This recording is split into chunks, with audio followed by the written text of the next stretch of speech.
6 লক্ষ টাকা আমরা মনে করেন বাড়ি করে বিক্রি করে টাকা দিছি, তাও যাইতে পারতেছি না। কষ্ট দুঃখ করে দিনাদায়ক হয়ে আমরা ভিসা দিছে আমাদের এজেন্সি, এখন আমরা মেন পাওয়ার পাইতেছি না। সব কিছু কমপ্লিট হয়েছে, কিন্তু ম্যান পাওয়ার জন্য এই সকল প্রবাসীদের মতো হাজার হাজার প্রবাসী 1,000, 2,000, 10,000, 15,000 না পায় 70,000 আমাদের প্রবাসীরা যারা নতুন ভিসা নিয়ে বাংলাদেশে আছেন, বিমিটি করতে পারছেন না।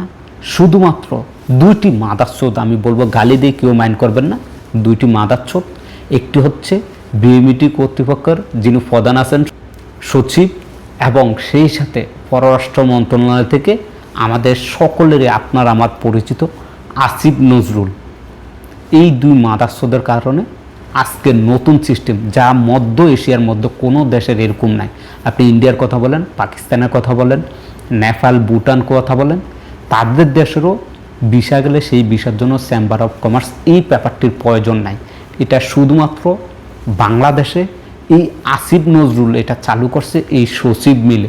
কেননা তাদের বাড়তি ইনকাম হচ্ছে, কিভাবে হচ্ছে সেটা আপনাদেরকে জানিয়ে দেবে, এবং আপনি কিভাবে আপনার ম্যান পাওয়ারটি দ্রুত পাবেন সেটাও আপনাদেরকে জানিয়ে দিব।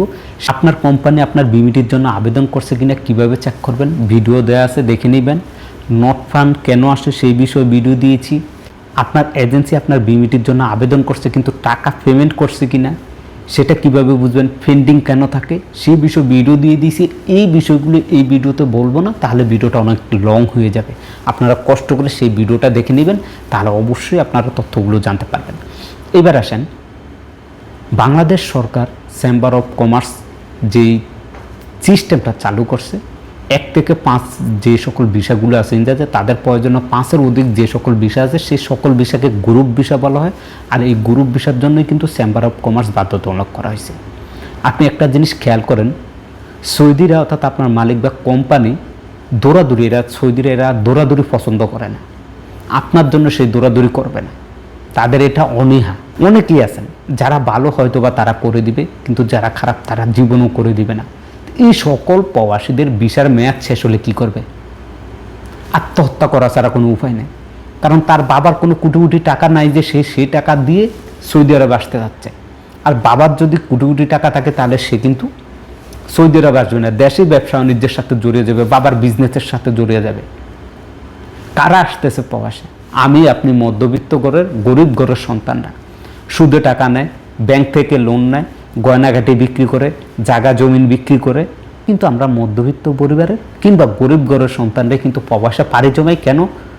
নিজের ফ্যামিলিকে সুখে রাখার জন্য, ভালো রাখার জন্য, নিজের ফ্যামিলির মুখে হাসি দেখার জন্য, হাসি ফুটানোর জন্য নিজেরও প্রবাসে আসি, 2টাকে ইনকাম করার জন্য, এবং সেই সাথে আমার টাকা আমার দেশকে সচল রাখার জন্য। কিন্তু এই 2 মাদারচোদ কুলাঙ্গারের বাচ্চা, আমি বলবো এই 2 কুলাঙ্গারের বাচ্চার জন্য আজকে 70,000 প্রবাসীর ভিসা বাংলাদেশ আটকে আছে।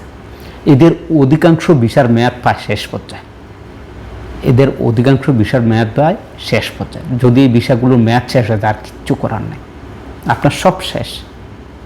এতদিনের দৌড়াদৌড়ি, পরিশ্রম, মেডিকেল এজেন্সির সাথে কথাবার্তা, লাখ লাখ টাকা ঋণ, আপনি এভাবে শেষ হয়ে যাবেন। আপনাদেরকে বলি, এটা ইচ্ছাকৃতভাবে, একবারে 100% প্রুফ, ইচ্ছাকৃতভাবে বিমিটি কর্তৃপক্ষরা আপনার ম্যান পাওয়ারটি দিচ্ছে না। অনেকেই এই চেম্বার অফ কমার্সের পেপারটি দেওয়ার পরও তাদেরকে দেয় নাই, বলে যে চেম্বার অফ কমার্সের সিল নাই। সেটা কি তার দোষ? তার কপিল হয়তো বা পেপার চাইছে, পেপার দিয়ে দিয়েছে, হয়তো বা সিলটা মাইরে আনতে পারে নাই। তারা বলে যে প্রবাসীর সিকিউরিটি। আজকে এর আগে যে নতুন নিয়মগুলো করছে, কতজন প্রবাসীকে সিকিউরিটি দিয়েছেন? তাদের অনেকেই সৌদি আরবে আসার পরে একামা হয় নাই, অবৈধ হয়ে রয়েছে, তাদের তো কোনো খোঁজখবর নিচ্ছে না। আমি বেশ কিছু এজেন্সির সাথে যোগাযোগ করছি এবং সেখান থেকে যে তথ্যটা পেয়েছি পুরো অবাক করা। কিছু কিছু এজেন্সি আছে, তাদের সিন্ডিকেট আছে, দালাল মাদারচোদ আছে, যাদের মাধ্যমে আপনি 20,000 25,000 টাকা দিয়ে আপনি কোনটাকে আপনার ম্যান পাওয়ারটি করে নিচ্ছেন, যার ফলে আপনার এই ম্যান পাওয়ার বানাতে যেই কাগজের নিষেধাজ্ঞা দিয়েছে চেম্বার অফ কমার্স, সেটার প্রয়োজন নাই। দালালের এত পাওয়ার যেটা আমার আপনার কারো কাছে নেই, এত পাওয়ার দালাল। দালাল এই কাগজ ছাড়াই আপনার গ্রুপ ভিসা 50 জন হন, সমস্যা নাই, সে 25,000 টাকার বিনিময়ে 30,000 টাকার বিনিময়ে আপনার ম্যান পাওয়ারটি করে দিচ্ছে। কিভাবে করছে? এইটা আসিফ নজরুল এবং এই সচিবের কারণে হচ্ছে। তাদের দুজনের পকেট গরম হয়, তারা দুজন পকেট গরম করতেছে আপনাকে আমাকে মেরে।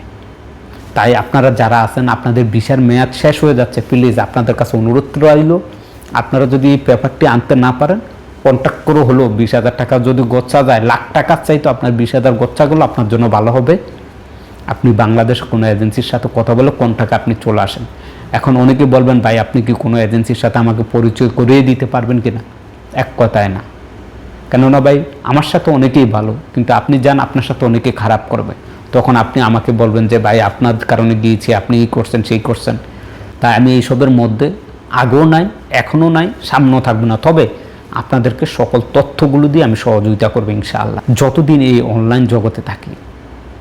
ভিডিওটি শেয়ার করবেন, অনেক প্রবাসী ভাই উপকৃত হবে। আজকের মতো আমি এখানে বিদায় নিচ্ছি। সবাই ভালো থাকবেন, সুস্থ থাকবেন। আল্লাহ হাফেজ।